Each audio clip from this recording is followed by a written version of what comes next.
பாக்குண்டாம் நல்ல மனமுண்டாம் மாமலரால் நோக்குண்டாம் மேனி நுடங்காது பூக்கொண்டு துப்பா திருமேனி தும்பிக் கையான் பாதம் தப்பாமச் சார்வார் தமக்கு. ஓம் நமச்சிவாய. மேன்மைகள் சைவ நீதி விளங்குக உலகமெல்லாம். நோயற்ற வாழ்வே குறைவற்ற செல்வம்.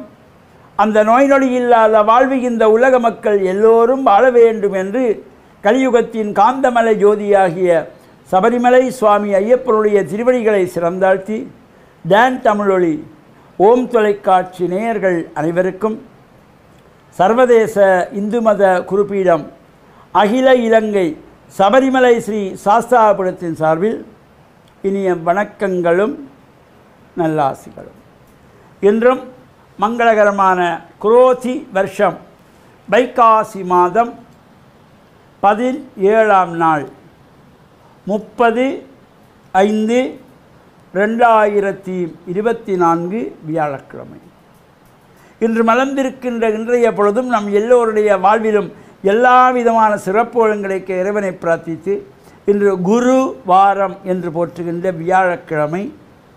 நாம் இந்த வியாழக்கிழமைகளே ஆசாரசீராக ஆலயங்களில் சென்று இஷ்ட தெய்வங்களே குலதெய்வங்களை எல்லாம் வழிபாடு செய்துவிட்டு நவக்கிரகங்களுக்குள்ளே குபேர திசை என்கின்ற வலதிசையை நோக்கி அமர்ந்திருக்கின்ற வியாழ பகவான்.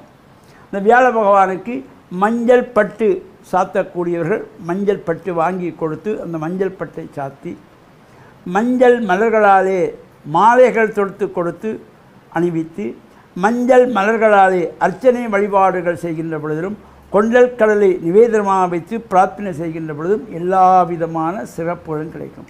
இந்த வியாழ சுகம் இருக்கின்ற பொழுது எல்லா நன்மைகளும் நமக்கு ஏற்படக்கூடியது. குரு பார்க்க கோடி நன்மை என்பார்கள். அந்த வகையிலே இந்த வியாழக்கிழமையிலே வியாழ பகவானையும் தட்சணாமூர்த்தியையும் இவ்வாறு மஞ்சள் மலர்களாலே அர்ச்சனை வழிபாடுகள் செய்து பிரார்த்தனை செய்து கொள்வதோடு இப்பொழுது பல்வேறு ஆலயங்களில் இந்த உற்சவங்கள் நடைபெற்று கொண்டிருக்கின்றது. இந்த உற்சவத்திலே இந்த யாகத்திற்கு ஒரு சிறப்பான இடம்.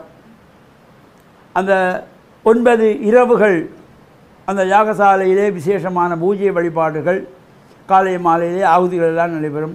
இந்த அக்னி தேவனுக்கு 7 நாக்குகள். அந்த 7 நாக்குகளுக்கும் 7 பெயர்கள் என்பதையெல்லாம் நேற்றைய தினம் சிந்தித்தோம்.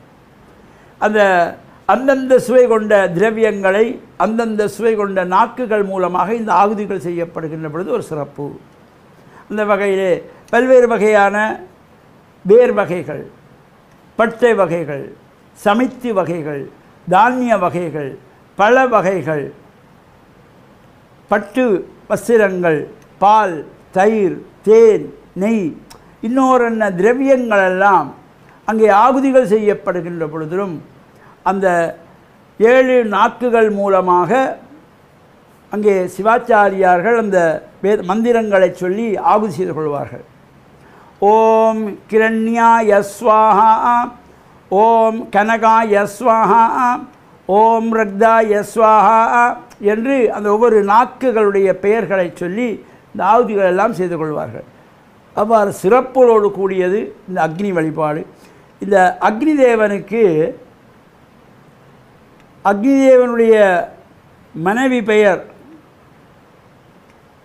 ஸ்வாகா. இந்த ஒரு சமயம் இந்த அக்னிதேவனுக்கு ஒரு ஆசை வந்ததாம். தினந்தோறும் பல்லாயிரக்கணக்கில் இந்த ஆகுதிகளை எல்லாம் எடுத்து எடுத்து உரிய விடத்திலே கொண்டு போய் சேர்க்கிறேனே, ஒரு நாள் இதை சுவைத்து பார்த்தால் என்ன என்று நினைத்தானாம். சுவைத்து பார்க்கவில்லை, சுவைத்து பார்த்தால் என்ன என்று நினைத்தானாம். அப்பொழுது இறைவனாலே தண்டிக்கப்படுகிறார். உன்னுடைய கடமையிலிருந்து நீ தவறிவிட்டாய். அந்த ஆகுதிகளை எடுத்து உரிய விடத்தில் கொண்டு போய் கொடுக்க வேண்டியதான் உன்னுடைய பொறுப்பு. அதை நீ சுவைத்து பார்த்தால் என்ன என்று எண்ணியதினாலே நீ இதற்கு தகுதியற்றவன் என்று இறைவனாலே தண்டிக்கப்படுகின்றார். அந்த நேரத்திலே இந்த மனைவியாகிய சுவாகாதேவியானவள் இறைவனத்திலே சென்று மண்டாடுகின்றாளாம். சுவாமி, இந்த அக்னிதேவன் இதுவரை காலத்திலே இவ்வாறு தவறு செய்ததில்லை, ஏதோ தெரியாமல் செய்துவிட்டார். இனிமேல் அந்த தவறு நடக்காமல் நான் பார்த்து கொள்ளுகிறேன். எனக்காக அவரை மன்னித்து மீண்டும் அவருடைய கடமையை செய்ய அனுமதியுங்கள் என்று கேட்கிற பொழுது, எவ்வாறு நீ எப்படி பார்த்து கொள்ளுவாய்? இல்லை, அங்கே ஸ்வாகா ஸ்வாகா ஸ்வாகா என்று சொல்லுகிற பொழுது இனி அவருக்கு என்னுடைய ஞாபகம் வரும். என்னுடைய பெயர் ஸ்வாகா. சு ஆஹா என்கின்ற பொழுது நன்றாக செய்வாயாக என்று ஒரு பொருள். ஸ்வாகா என்பது அக்னியினுடைய பத்னியினுடைய பெயர். எனவே இனிமேல் அவருக்கு என்னுடைய ஞாபகம் வரும், இந்த தவறை செய்ய மாட்டார் என்று கேட்டபொழுது இறைவன் மீண்டும் அந்த அதிகாரத்தை அக்னி தேவனிடத்தில் ஒப்படைத்தார். இவ்வாறான சிறப்போடு கூடியதாக இந்த அக்னி வழிபாடு ஒரு பல்வேறு சிறப்பு கொண்டது. இதனுடைய அக்னி வழிபாட்டு சிந்தனையை தொடர்ந்தும் நாளைய தினம் சிந்திப்போம் என்று கூறி, டான் தமிழொலி ஓம் தொலைக்காட்சி நேயர்கள் அனைவருக்கும் சர்வதேச இந்து மத குருபீடம் அகில இலங்கை சபரிமலை ஸ்ரீ சாஸ்தாபீடத்தின் சார்பில் நல்ல ஆசிகளை கூறிக்கொள்வதில் மனமகிழ்வு கொள்கிறோம். சர்வே ஜனாக சுகினோ பவந்து சமஸ்த சன்மங்களானி சந்து சுபம்.